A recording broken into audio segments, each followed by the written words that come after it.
Shamal Boutaleb is a medical doctor, an MD, and he's a historian of the 19th century Algerian resistance leader and hero, Emir Abdelkader, of whom he also happens to be a direct descendant.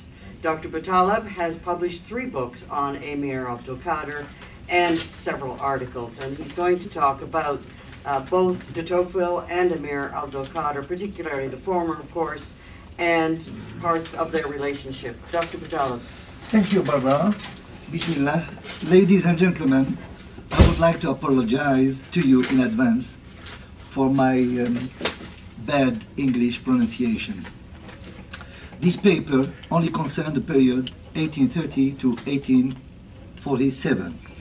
The history of Algeria's colonization by France is closely linked to resistance led by Algerian hero Emir Abdelkader 1808-1883 and to the ideology of the French agent Alexis de Tocqueville concerning France's domination of Algeria and the means to establish its goal.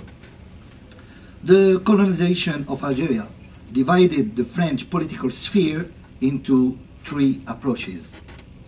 Those who demanded the retreat of French troops, those calling for a limited occupation, and finally those in favor of extending domination and the colonization of the occupied territories.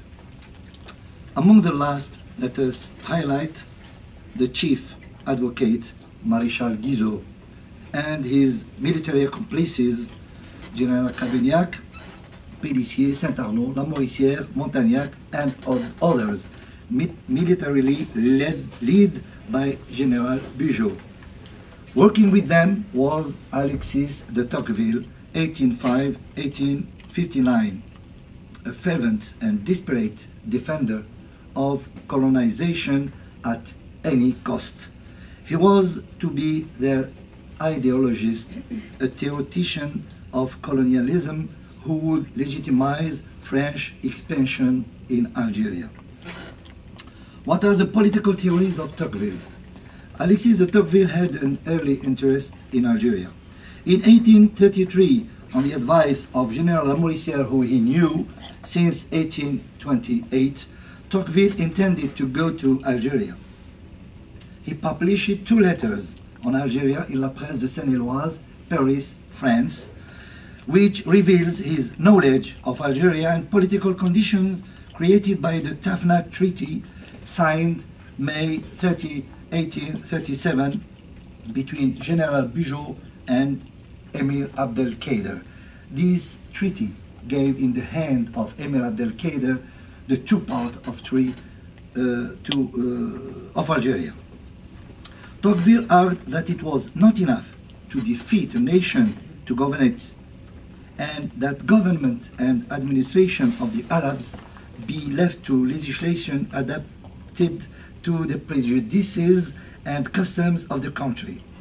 He advocated that France should create a new government within Algeria because the anarchy in which military conquest had plunged the country had afforded Abdelkader a chance to get into power and made it impossible for France to implement a durable rule.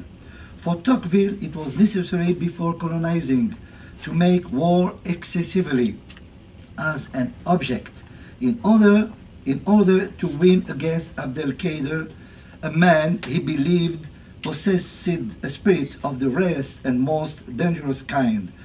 For Tocqueville, as a hard colonist, colonization was not the business of system but of means.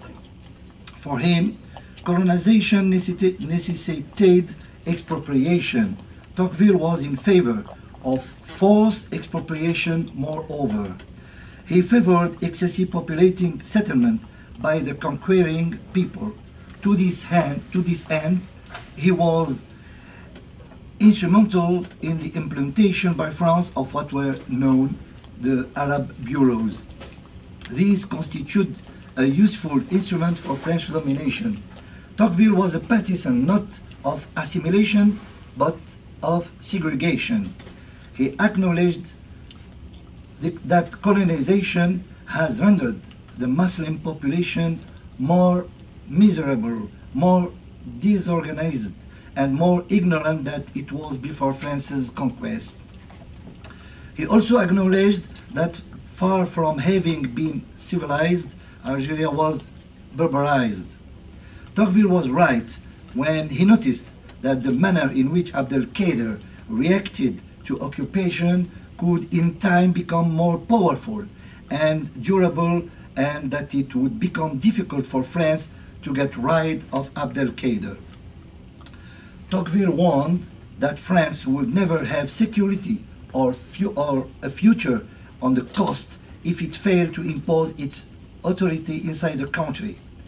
In a word, as Tocqueville said, partial colonization and total domination, that is the result we should be heading for until we demonstrate that resistance is impossible.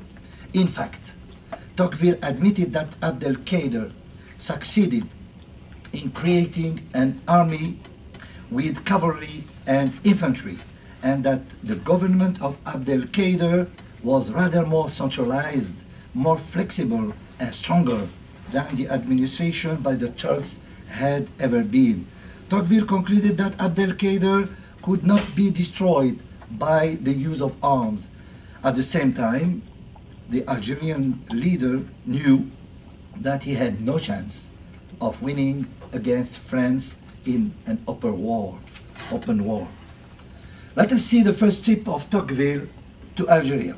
11 years after France's invasion of Algeria, all French strategy of limited occupation and peaceful penetration was put into question. The nomination of General Clausel as Governor General of this French military colony ended with the decision to totally occupy the country. To achieve this, France had to crush Abdelkader. In 1838, Tocqueville read and annotated the Holy Quran, and in 1840, in preparation for his next trip to Algeria, he would read numerous articles and official documents relating to French settlements in Algeria.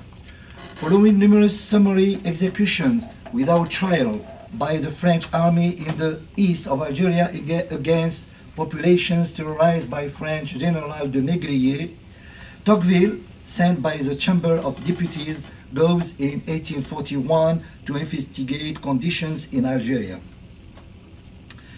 He left Toulon May 4, 1841, along with his friend Beaumont and his brother Hippolyte.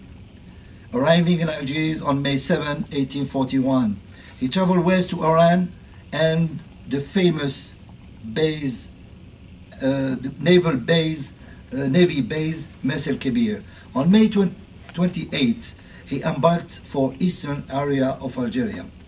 Unfortunately, the day after his arrival in the city of Constantine, Tocqueville fell ill and had to be taken back to France. By the time everyone understood very well that the issue of Algeria would not be settled by arms, but the genius of Emir Abdelkader frightens colonial aims. This point of view prevailed even with Tocqueville, the politician colonist who triumphed over the learned and the historian.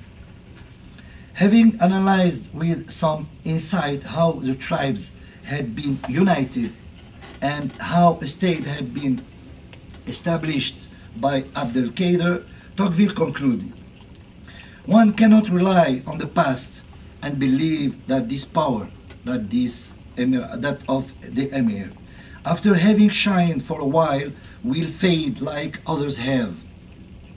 One must fear that Abdelkader is building among the Arabs around us a more centralized power, more agile, stronger, more experienced, and more regular than those that succeeded one another over the centuries in this part of the world. One should not allow him to finish this fearsome work. This advice would be without consequence, since it arrived late.